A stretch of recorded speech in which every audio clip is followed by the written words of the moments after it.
good evening. Welcome to tonight's Cave Renew.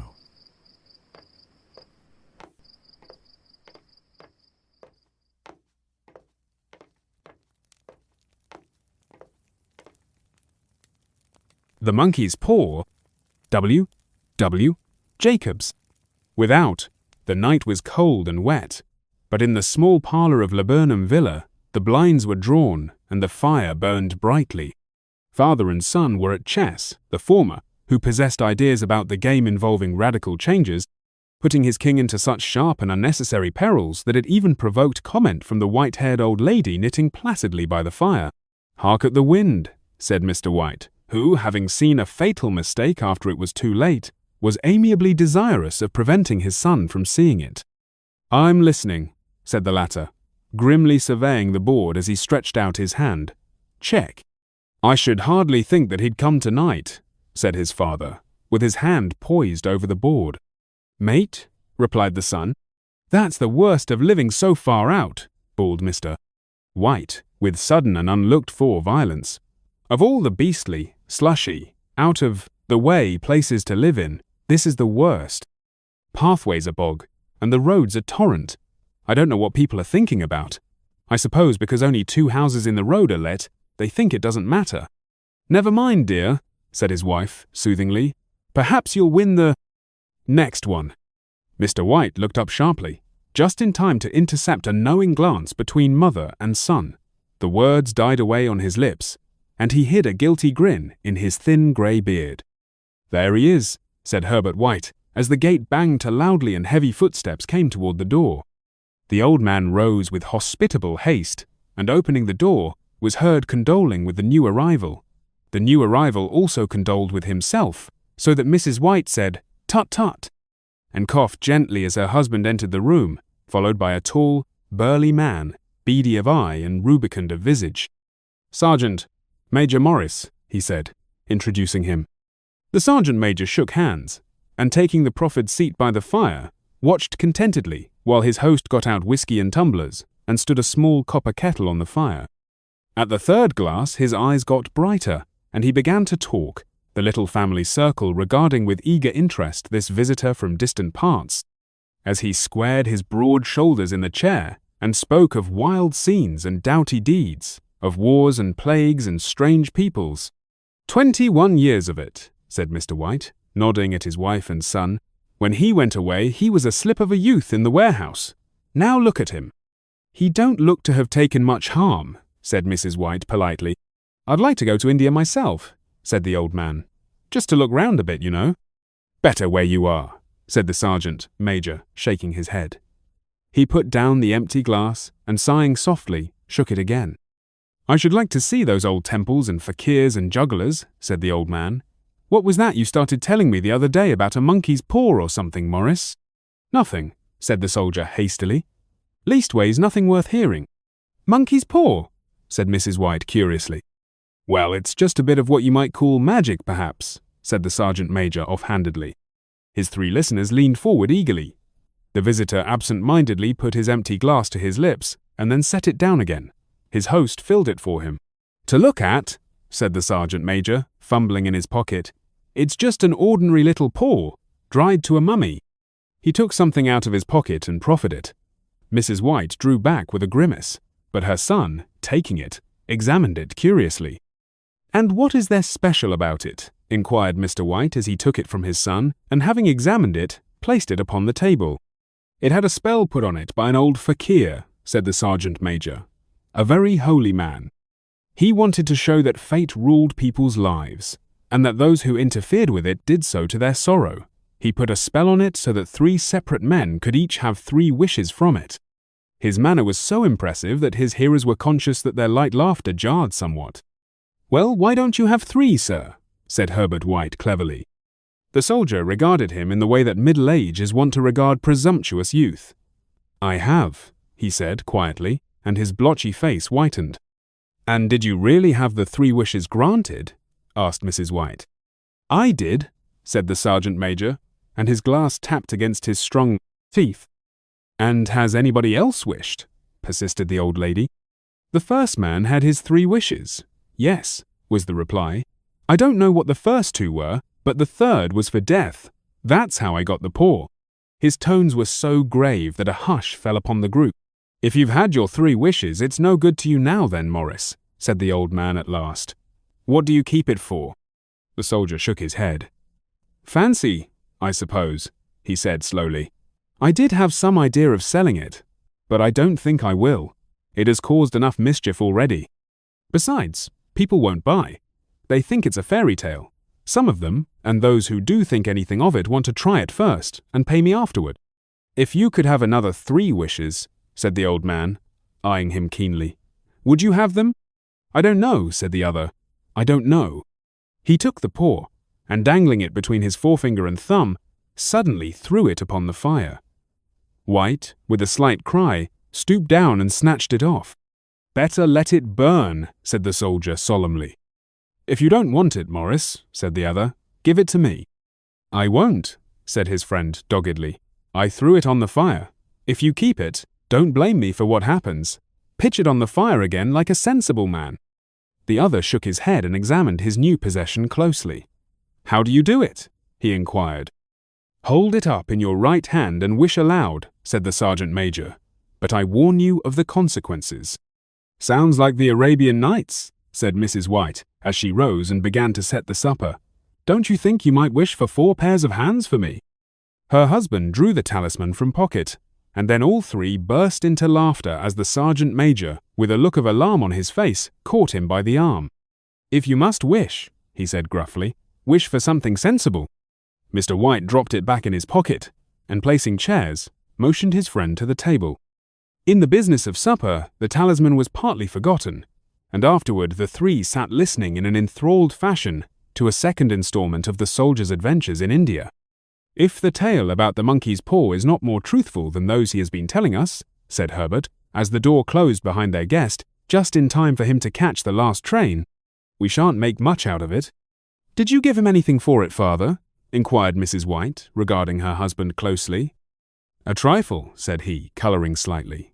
"He didn't want it, but I made him take it, and he pressed me again to throw it away." "Likely," said Herbert with pretended horror. "Why, we're going to be rich, and famous, and happy. Wish to be an emperor, father, to begin with. Then you can't be henpecked."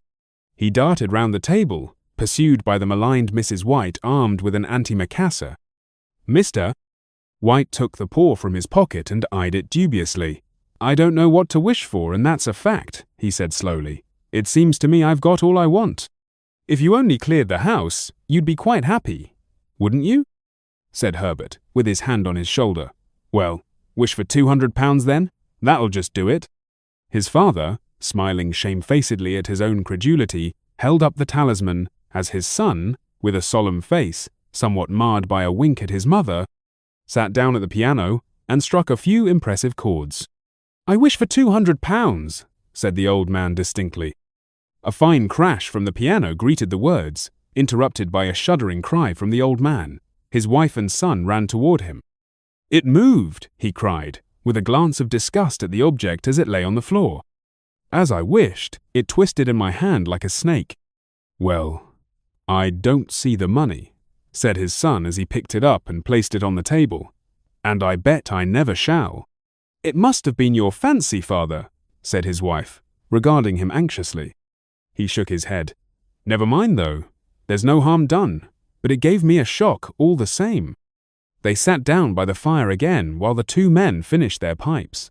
Outside, the wind was higher than ever, and the old man started nervously at the sound of a door banging upstairs.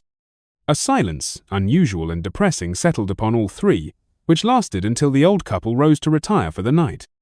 "I expect you'll find the cash tied up in a big bag in the middle of your bed," said Herbert, as he bade them good night, "and something horrible squatting up on top of the wardrobe watching you as you pocket your ill-gotten gains." He sat alone in the darkness, gazing at the dying fire and seeing faces in it. The last face was so horrible and so simian that he gazed at it in amazement. It got so vivid that, with a little uneasy laugh, he felt on the table for a glass containing a little water to throw over it. His hand grasped the monkey's paw, and with a little shiver he wiped his hand on his coat and went up to bed. 2. In the brightness of the wintry sun next morning, as it streamed over the breakfast table, he laughed at his fears. There was an air of prosaic wholesomeness about the room which it had lacked on the previous night, and the dirty, shriveled little paw was pitched on the sideboard with a carelessness which betokened no great belief in its virtues. "I suppose all old soldiers are the same," said Mrs. White. "The idea of our listening to such nonsense! How could wishes be granted in these days? And if they could, how could £200 hurt you, father? Might drop on his head from the sky," said the frivolous Herbert. "Morris said the things happened so naturally," said his father, "that you might, if you so wished, attribute it to coincidence." "Well, don't break into the money before I come back," said Herbert as he rose from the table. "I'm afraid it'll turn you into a mean, avaricious man, and we shall have to disown you."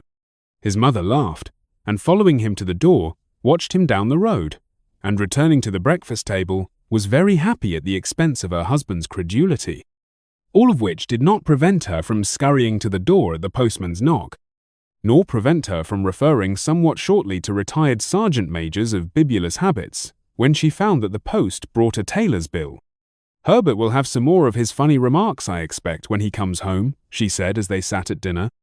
"I dare say," said Mr. White, pouring himself out some beer, "but for all that, the thing moved in my hand, that I'll swear to." "You thought it did," said the old lady soothingly. "I say it did," replied the other. "There was no thought about it. I had just— What's the matter?" His wife made no reply. She was watching the mysterious movements of a man outside, who, peering in an undecided fashion at the house, appeared to be trying to make up his mind to enter. In mental connection with the £200, she noticed that the stranger was well dressed and wore a silk hat of glossy newness. 3 times he paused at the gate and then walked on again. The 4th time he stood with his hand upon it, and then with sudden resolution flung it open and walked up the path. Mrs.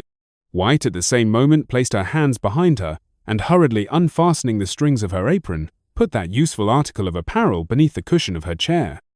She brought the stranger, who seemed ill at ease, into the room. He gazed at her furtively, and listened in a preoccupied fashion as the old lady apologized for the appearance of the room, and her husband's coat, a garment which he usually reserved for the garden.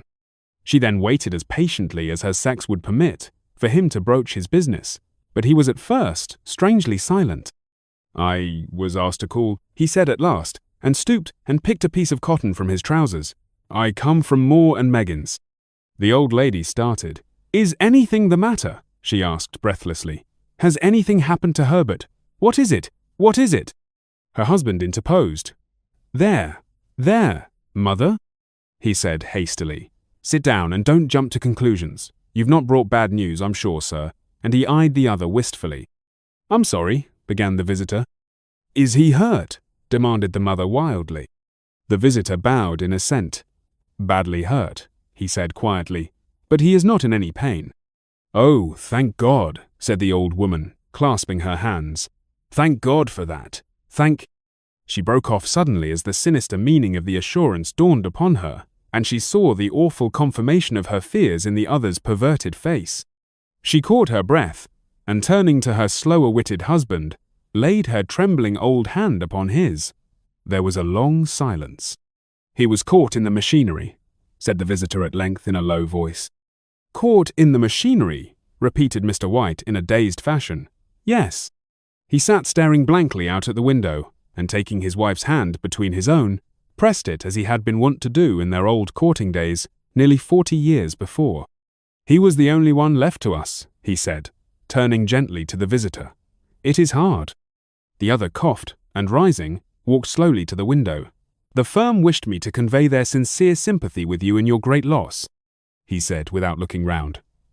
"I beg that you will understand I am only their servant and merely obeying orders." There was no reply. The old woman's face was white, her eyes staring, and her breath inaudible. On the husband's face was a look such as his friend the sergeant might have carried into his first action. "I was to say that Moore and Meggins disclaim all responsibility," continued the other. "They admit no liability at all, but in consideration of your son's services, they wish to present you with a certain sum as compensation." Mr. White dropped his wife's hand and, rising to his feet, gazed with a look of horror at his visitor. His dry lips shaped the words, "How much?" £200 was the answer. Unconscious of his wife's shriek, the old man smiled faintly, put out his hands like a sightless man, and dropped, a senseless heap, to the floor. 3. In the huge new cemetery, some 2 miles distant, the old people buried their dead and came back to a house steeped in shadow and silence. It was all over so quickly that at first they could hardly realize it, and remained in a state of expectation as though of something else to happen, something else which was to lighten this load, too heavy for old hearts to bear. But the days passed, and expectation gave place to resignation, the hopeless resignation of the old, sometimes miscalled, apathy. Sometimes they hardly exchanged a word, for now they had nothing to talk about, and their days were long to weariness. It was about a week after that the old man, waking suddenly in the night, stretched out his hand and found himself alone. The room was in darkness, and the sound of subdued weeping came from the window. He raised himself in bed and listened. "Come back," he said tenderly. "You will be cold." "It is colder for my son," said the old woman, and wept afresh. The sound of her sobs died away on his ears. The bed was warm, and his eyes heavy with sleep. He dozed fitfully, and then slept until a sudden wild cry from his wife awoke him with a start. "The paw!" she cried wildly. "The monkey's paw!" He started up in alarm. "Where? Where is it? What's the matter?" She came stumbling across the room toward him. "I want it," she said quietly. "You've not destroyed it?" "It's in the parlor, on the bracket," he replied, marveling. "Why?" She cried and laughed together, and bending over, kissed his cheek. "I only just thought of it," she said, hysterically. "Why didn't I think of it before? Why didn't you think of it?" "Think of what?" he questioned. "The other 2 wishes," she replied rapidly. "We've only had one." "Was not that enough?" he demanded, fiercely. "No," she cried triumphantly. "We'll have one more. Go down and get it quickly, and wish our boy alive again." The man sat up in bed and flung the bedclothes from his quaking limbs. "Good God, you are mad!" he cried, aghast. "Get it," she panted. "Get it quickly, and wish. Oh, my boy, my boy." Her husband struck a match and lit the candle. "Get back to bed," he said, unsteadily. "You don't know what you are saying." "We had the first wish granted," said the old woman feverishly. "Why not the second?" "A coincidence," stammered the old man. "Go and get it and wish," cried his wife, quivering with excitement. The old man turned and regarded her, and his voice shook. "He has been dead 10 days, and besides I would not tell you else, but I could only recognize him by his clothing. If he was too terrible for you to see then, how now?" "Bring him back," cried the old woman, and dragged him toward the door. "Do you think I fear the child I have nursed?" He went down in the darkness, and felt his way to the parlor, and then to the mantelpiece. The talisman was in its place, and a horrible fear that the unspoken wish might bring his mutilated son before him ere he could escape from the room seized upon him, and he caught his breath as he found that he had lost the direction of the door. His brow cold with sweat, he felt his way round the table and groped along the wall until he found himself in the small passage with the unwholesome thing in his hand. Even his wife's face seemed changed as he entered the room.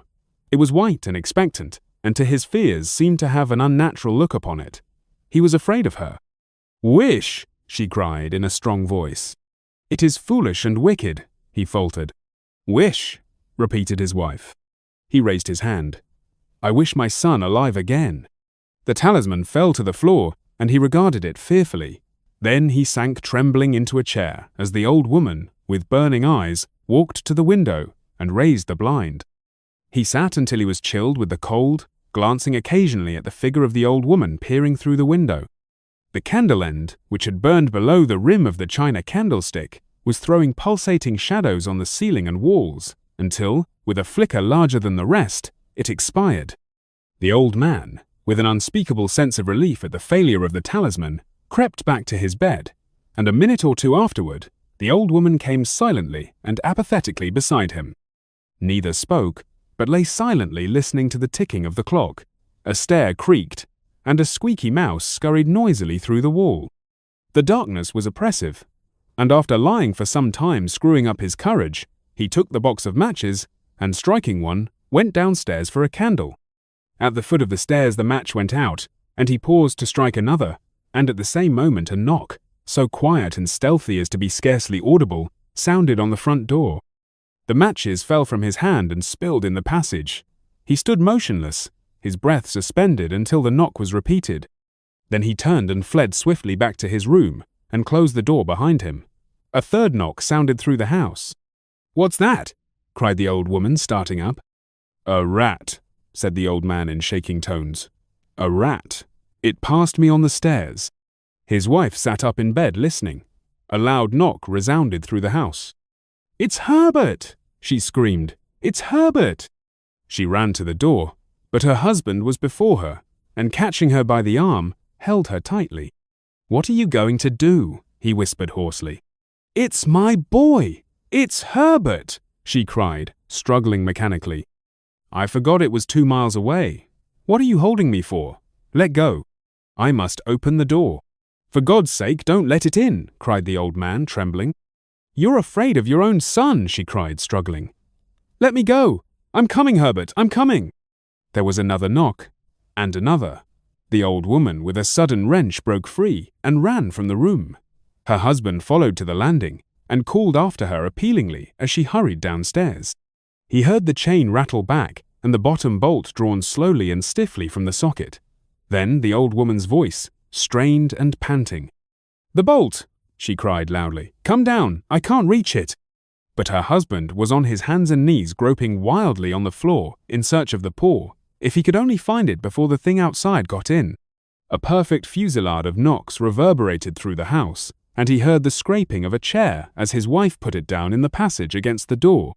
He heard the creaking of the bolt as it came slowly back, and at the same moment he found the monkey's paw and frantically breathed his third and last wish.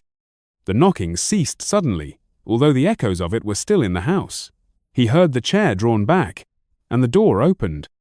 A cold wind rushed up the staircase, and a long loud wail of disappointment and misery from his wife gave him courage to run down to her side and then to the gate beyond. The street lamp flickering opposite shone on a quiet and deserted road. The end. If you enjoyed tonight's story, please be sure to like and subscribe for more content. Good night.